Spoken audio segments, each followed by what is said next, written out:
मैं हाईवे के ऊपर गाड़ी 100 किलोमीटर के स्पीड से चला रहा था, तो अचानक उसकी स्पीड सिर्फ 20 या 30 किलोमीटर रह गई। तो और फिर इंजन लाइट ऑन हो गई, जो कि टर्न ऑन है। तो अब मैं आपको बताता हूँ कि मैं इसको यहाँ खींच के ले आया हूँ। अब हम ये देखेंगे कि ना इसके अंदर क्या प्रॉब्लम आई है।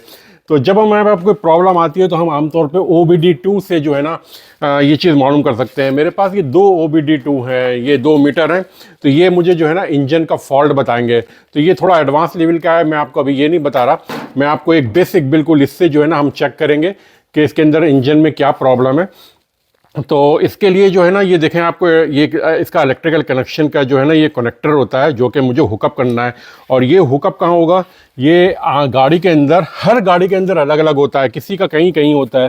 तो ये जो है ना यहाँ पे इस हिस्से पे एक हुकअप है। तो वो मैं आपको दिखाता हूँ कि ना वो कैसे नज़र आएगा, वो मैं आपको दिखाता हूँ। 1 मिनट रुकें। तो आप ये देख रहे होंगे, ये जो है ना ये ग्रे कलर का, मुझे इसके अंदर इसको हुकअप करना है। जब मैं इसमें हुकअप कर दूंगा तो ये ना रीडिंग लेना शुरू कर देगा। मैं अब आपको दिखाता हूँ आके मैंने, और ये मैं इसके अंदर लगा रहा हूँ।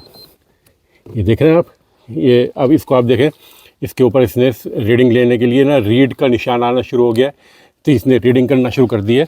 तो मैं आपको अभी ऑन भी करूँगा, क्योंकि ये रीड नहीं करेगा जब तक आप इग्निशन ऑन नहीं करेंगे।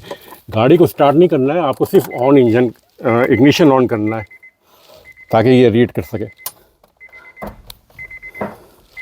तो मैंने इसको जो है ना इग्निशन को ऑन कर दिया। अब आप इसको रीडिंग देखें, इस पर रीडिंग आना शुरू हो जाएगी। ये बताएगा, इसने बताया कि एक फॉल्ट है P0302 का। तो अब हम इसको चेक कर लेते हैं कि P0302 क्या होता है। तो मैं इसको यहाँ से निकाल रहा हूँ, इस वाले को यहाँ से मैंने इसको निकाल दिया है। और अब हम चलते हैं इंजन की तरफ। P02 के बारे में आपको बताता हूँ क्या होता है। अच्छा, अब जो है ना मुझे पता चल गया P0302 है। तो मैं क्या करूँगा, गूगल पे जाऊँगा, उसके जो है AI है उससे पूछूंगा कि P0302 क्या होता है। तो P0302 जो है उसने मुझे बता दिया है कि ये या तो इग्निशन कॉइल का प्रॉब्लम है, या स्पार्क प्लग का प्रॉब्लम है, या वैक्यूम होस भी ख़राब हो सकता है। तो वैक्यूम होस तो उसके ख़राब हैं, मुझे पता है, थोड़े बहुत हो सकते हैं क्योंकि बहुत पुरानी हो गई है। लेकिन जो इसका सबसे कॉमन प्रॉब्लम आता है वो इग्निशन के क्वाइल्स के अंदर आता है। ये आप दिखाई दे रहा है आपको, ये इसमें प्रॉब्लम आते हैं। तो अब हम क्या करेंगे, इसने कहा P0302। तो अब मुझे ये नहीं पता कि P0302 कौन सा है, 1 2 3 4 या 1 2 3 4। तो हम इससे ही पूछेंगे, गूगल से ही पूछेंगे कि इनमें नंबर 2 कौन सा है।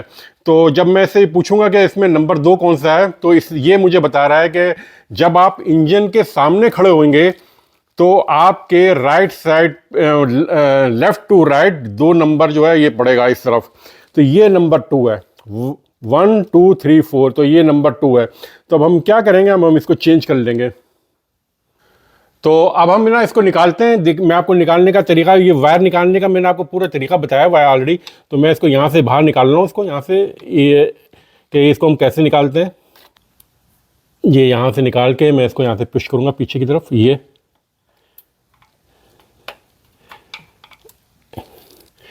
और ये पीछे की तरफ धक्का दे के इसको मैं निकाल लूँगा। तो ये बाहर निकल गया, ठीक है। अब हमें क्या करना है कि इससे ये वाला जो है, ये हम ये कॉइल को इसको यहाँ से खोल के निकालते हैं। ये मैं इसको खोल दिया मैंने, और ना मैं अब इसको ये बाहर निकाल लूँ।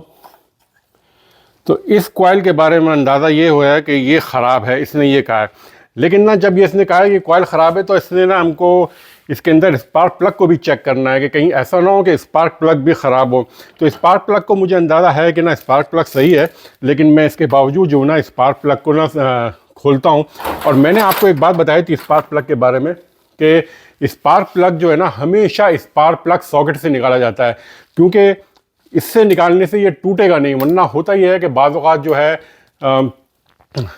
नॉर्मल किस्म के जो स्पार्क प्लग खोलने की कोशिश करेंगे तो ये टूट भी सकता है। तो हम इसको यहाँ से, इसके अंदर से स्पार्क प्लग भी निकालते हैं। ये चीज़ मैंने खोल ली है। मैं आपको दिखाता हूँ कि, क्योंकि मैं इस वक्त इसकी सिर्फ स्पार्क प्लग की कंडीशन इसलिए देखना चाह रहा हूँ कि कहीं ऐसा ना हो इसके ऊपर ऑयल आया हुआ हो, या हो सकता है कि कूलेंट लीक हो चुका हो और वो इंजन में कुछ प्रॉब्लम हो। तो हमें स्पार्क प्लग की कंडीशन जो है ना वो ये बात बता देती है कि इसका स्पार्क प्लग आपके इंजन की कैसी सूरत हाल है। तो ये स्पार्क प्लग बाहर आ गया, और आप ये स्पार्क प्लग देख रहे होंगे, बिल्कुल ड्राई है, इसके अंदर किसी किस्म की कोई चीज़ नज़र नहीं आ रही। और ये क्योंकि बिल्कुल अच्छी कंडीशन में है और मैंने इसको भी रिसेंटली लगाया था, तो इसका मतलब है मेरा ये स्पार्क प्लग सही है। तो मैं इसको वापस लगा दूंगा। स्पार्क प्लग वापस लगाने के लिए जो है ना, स्पार्क प्लग का सॉकेट ही इस्तेमाल कीजिएगा, वरना आप बाद औक़ात स्पार्क प्लग जो है ना तोड़ भी सकते हैं। इसको पहले ये खुद ही जाने दें, जब आप महसूस करें कि ये बिल्कुल आराम से जा रहा है तो अब आप इसको टाइट करेंगे। तो मैं इसको यहाँ से टाइट कर रहा हूँ और मुझे सिर्फ 25 से 30 पाउंड की हल्की सी क़ुव्वत लगानी है, बहुत ज़्यादा टाइट नहीं करना है। ये मैंने देखा यहीं खड़े खड़े इसको मैंने टाइट कर दिया। तो अब मैं इसको यहाँ से बाहर निकालता हूँ। अब आप ये देखें, ये वाला प्रॉब्लम आ गया। ये प्रॉब्लम क्यों आया कि ना मेरा स्पार्क प्लग जो है ना अंदर ही, वो सॉकेट जो है इसमें से निकल के अंदर ही रह गया। तो मैं इसको लगाता हूँ, हल्का हल्के से हिला जुला के कोशिश करता हूँ। ये देखें, ये स्पार्क ये वापस आ गया मेरे पास। तो ये भी एक प्रॉब्लम होती है। इसकी वजह से जो है ना आपको इसके अंदर पिन जिसमें होते हैं उसको इस्तेमाल करना पड़ता है। मैं आपको दिखाता हूँ। और तो ये है कॉइल, जो कि ना बिल्कुल ब्रांड न्यू है। ये मैं अभी ख़रीद के लेकर आया हूँ। तो मैं अब जो है ना ये वाली कॉइल इसके अंदर लगाऊंगा। यहाँ पे आप देख रहे होंगे कि, बल्कि ये मैं देख लूँ कि पहले मैच कर लूँ कि वो जो मैंने कॉइल निकाली है ये उस जैसी है भी या नहीं है, क्योंकि ये चीज़ चेक करना बहुत ज़रूरी होती है कि ये एक जैसे हैं या नहीं है। तो ये कॉइल बिल्कुल सेम है। ये मैंने इसको चेक कर लिया और अब मैं इसको लगाता हूँ इसके अंदर लगा के यहाँ पे। और इसका ये जो नट है ये मैं यहाँ लगा रहा हूँ। इसको मैं यहाँ से टाइट कर रहा हूँ। इसको मैंने यहाँ से टाइट किया। बहुत ज़्यादा ताकत नहीं लगानी है इसके ऊपर, बस इसके ऊपर हल्की सी ताकत लगाई और ये और इसका इसका ये आप कनेक्शन जो है ना वापस लगा दें। इसमें से क्लिक की आवाज़ आती है। मेरी जो वीडियो है उसमें आपने देख लिया हुआ है, इसको निकालते हुए क्या कुछ देखना होता है। तो उसके अंदर ये मैंने लगा दिया। तो अब जो है हम जाएंगे गाड़ी को जो है ना दोबारा नए सिरे से स्टार्ट करेंगे। मैं आपको गाड़ी स्टार्ट करके दिखाता हूँ। अच्छा, अब जो है ना मैंने ये इसको दोबारा हुकअप कर दिया है और मैं इसको ऑन करता हूँ। तो ये इसकी रीडिंग लेना शुरू करेगा और जब ये रीडिंग लेगा तो मैं ना इसके अंदर जो कोड है उसको मैं पहले डिलीट कर दूँगा। ये देख रहे हैं आप 302 को वापस आ गया। तो इससे को ना मैं डिलीट कर रहा हूँ। ये मैंने डिलीट किया। इसने पूछा कि क्या आप डिलीट करना चाहते हैं, तो मैं इसको कहूँगा श्योर। तो इसने ना इसको डिलीट कर दिया। और अब मुझे जो है ना गाड़ी को, मैं इसके अंदर किसी किस्म का कोई कोड नहीं रहा। अब मैं गाड़ी स्टार्ट कर रहा हूँ। तो ये गाड़ी स्टार्ट हो गई और अब हम देखेंगे कि इसके अंदर कोई कोड आता है या नहीं आता। तो आप इसमें देख रहे होंगे अब इसके अंदर ना कोई कोड नहीं आ रहा और यहाँ पे जो इंजन लाइट की जो लाइट ऑन थी वो भी ख़त्म हो गई है। तो इसका मतलब है कि मेरा जो है वो गाड़ी फिक्स हो गई है। आप देख रहे हैं कि यहाँ ये बता रहा है कि 0 DTC, यानी इसने रीडिंग कर लिया और कोई प्रॉब्लम नहीं रही अब।